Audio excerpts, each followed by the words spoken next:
और अब अगली बड़ी खबर जो है वो गोवा से है। गोवा में दरअसल एक कंटेनर मालवाहक जहाज था, वो भीषण हादसे का शिकार हो गया, उसमें भीषण आग लग गई। ये जो जहाज था वो असल में गुजरात से श्रीलंका की तरफ जा रहा था। आइए आपको दिखाते हैं पूरी खबर इस 1 मिनट की रिपोर्ट में। गोवा से करीब 102 समुद्री मील दक्षिण पश्चिम में एक कंटेनर मालवाहक व्यापारी जहाज में भीषण आग लगने की घटना सामने आई। अधिकारियों ने बताया कि यह जहाज गुजरात के मुंद्रा बंदरगाह से श्रीलंका के कोलंबो जा रहा था। इस घटना की सूचना मिलते ही भारतीय तटरक्षक बलों ने तुरंत एक्शन लेते हुए बचाव जहाजों को मदद पहुंचाने को कहा। साथ ही घटना की स्थिति पर नजर रखने के लिए आईसीजी डोर्नियर विमानों को भी उतारा गया। इस घटना से जुड़ा वीडियो भी सामने आया है। इसमें देखा जा सकता है कि जहाज के अगले हिस्से में भीषण आग लग गई है। धुएं का गुबार साफ तौर पर देखा जा सकता है। वहीं एक दूसरे वीडियो में देखा जा सकता है कि एक दूसरे जहाज की मदद से आग को बुझाने की कोशिश की जा रही है। विमानों के जरिए भी इस घटना की जानकारी इकट्ठा की जा रही है। वीडियो में देखा जा सकता है कि आग जहाज के अगले हिस्से तक ही सीमित है। हालांकि पूरे जहाज पर सामान लदे दिख रहे हैं। अधिकारियों ने कहा कि बचाव कार्य जारी है। Bureau report, Republic Bharat.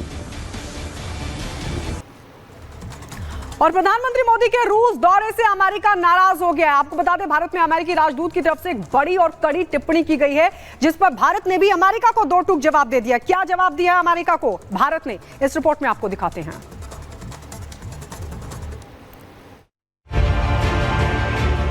रूस और अमेरिका की अदावत किसी से छिपी नहीं है। दोनों देशों के बीच रस्साकशी सदियों से चली आ रही है। वहीं भारत अमेरिका के बीच रणनीतिक साझेदारी है। ऐसे में जब 9 दिन पहले पीएम मोदी रूस दौरे पर थे तो अमेरिका को मिर्ची लग गई।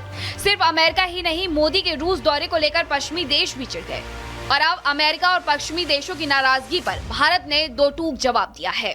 It is a very intense and deep relationship, and all these issues are discussed in this partnership, and we want to further strengthen them, deepen them, and take this relationship forward. दरअसल रूस Ukraine युद्ध के बीच PM Modi का रूस जाना America को रास नहीं आया। रही सही कसर उस वक्त चल रहे नाटो की बैठक ने कर दी। ऐसे में पीएम मोदी के रूस दौरे को लेकर अमेरिका फड़फड़ा उठा।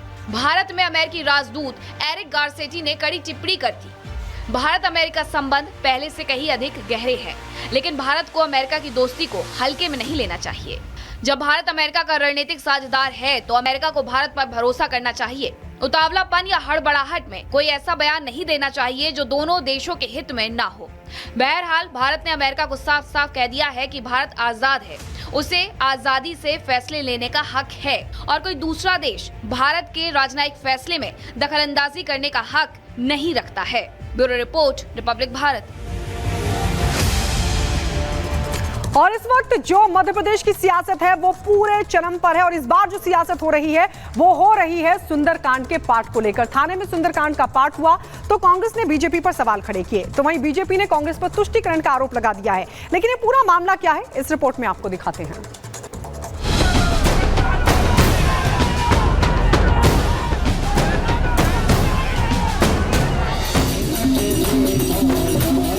अगर आपको सुंदरकांड का पाठ करवाना है तो आप कहां जाएंगे? मंदिर जाएंगे या घर में पाठ कराएंगे?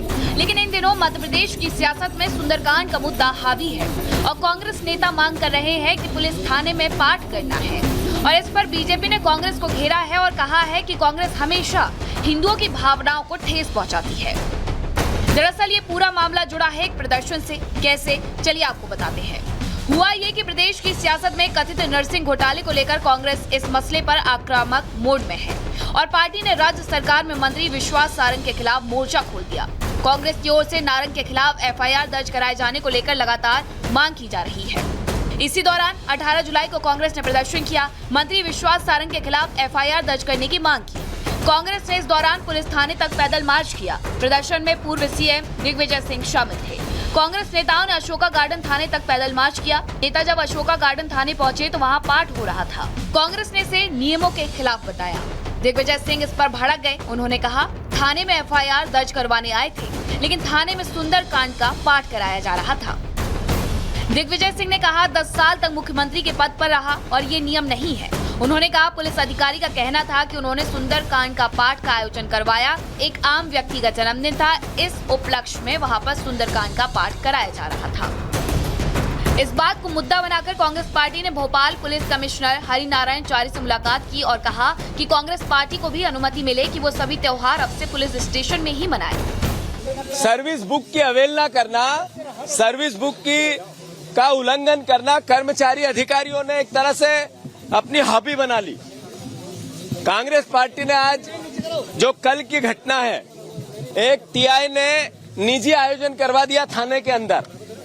हमने कमिश्नर साहब को कहा है कि या तो पूरे भोपाल में निजी आयोजन की हमें अनुमति दें, हम भी पूरे थानों में एक साथ अपनी धार्मिक परंपराओं के साथ अपना आयोजन करना चाहते हैं, या फिर सर्विस बुक का पालन करें। इसके बाद सियासत चरम पर है और पूर्व मंत्री और कांग्रेस नेता पीसी शर्मा ने भी थाने में कार्यकर्ता के जन्मदिन का हवाला देकर सुंदरकांड की अनुमति मांगी है। जब एक बीजेपी के कार्यकर्ता पूर्व पार्षद के लिए परमिशन मिल सकती है सुंदरकांड की, तो हमारे भी एक साथी वार्ड अध्यक्ष बंटी जैन का जन्मदिन है कल शनिवार 20 जुलाई को, तो टीटी नगर थाने में सुंदरकांड करने की अनुमति दी जाए, जिससे हम भी इसके दीर्घायु होने की कामना कर सकें और सुंदरकांड हो सके और प्रसाद बढ़ सके। कांग्रेस ने अब इस पूरे मामले पर कहा है कि किसी आम व्यक्ति का नहीं बल्कि बीजेपी कार्यकर्ता का जन्मदिन थाने में मनाया जा रहा था और इसीलिए थाने में पाठ कराया और नियमों का उल्लंघन किया। दूसरी तरफ भोपाल पुलिस कमिश्नर हरिनारायण चारी ने पाठ की अनुमति देने वाले थाना प्रभारी को कारण बताओ नोटिस जारी किया है। अब कांग्रेस, जिसे बीजेपी ने लोकसभा चुनाव में चारों खाने चित किया था, वो शांत होगी या अपनी सियासी जमीन तलाशने के इस मुद्दे को और हवा देगी, ये आने वाला वक्त ही बताएगा। Bureau report, Republic Bharat. और चुनावी हिंसा के लिए बदनाम पश्चिम बंगाल की बात करते हैं। पश्चिम बंगाल से अब ऐसी ही हिंसा की तस्वीरें निकलकर सामने आई हैं जो दिल को दहला रही हैं। वहां पर एक महिला के साथ बर्बरता का वीडियो सामने आया है, तो वहीं प्रदर्शनकारियों पर पुलिस की गोलियों की तस्वीरें भी निकलकर सामने आई है। ये पूरा मसला क्या, आप खुद ही समझिए आखिर क्यों पश्चिम बंगाल को जंगल राज कहा जाता है।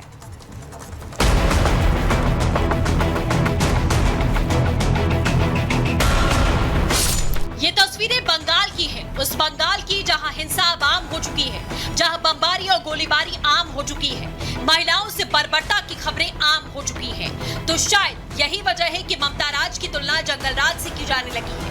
पहली तस्वीर देखिए, ये वायरल वीडियो पश्चिम बंगाल के हावड़ा जिले का है, जिसे बंगाल विधानसभा ने नेता विपक्ष शुभेंदु अधिकारी ने सोशल मीडिया प्लेटफॉर्म एक्स पर शेयर किया।